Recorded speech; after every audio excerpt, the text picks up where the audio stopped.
ഞാനാ സാറേ പാപ്പച്ചി. ആന ചവിട്ടിയ? ആന ചവിട്ടി വാസ്തവം, പക്ഷെ ഞാൻ ഉരുണ്ടു മാറി രക്ഷപ്പെട്ടു.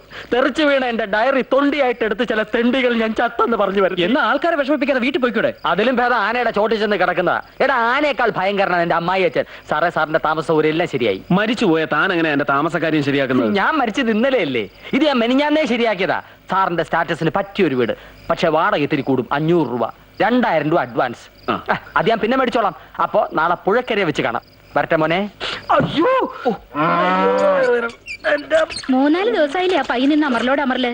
അതിനെ ചവിട്ടിക്കാൻ കൊണ്ടാണ് ഇവിടെ ഉള്ളവർക്ക് നേരമില്ലല്ലോ. നീയൊന്നും മിണ്ടാതിരിടി. ഇവിടെ മനുഷ്യർ തൂറാൻ മുട്ടിട്ട് പോയ ആ നേരത്തെ അവളുടെ ഒരു പശുവിനെ ചവിട്ടിക്കല്. നീ തന്നെ ചവിട്ടിയാ മതി.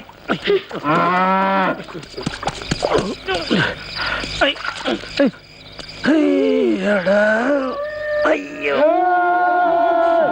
തങ്കപ്പാ. ഓ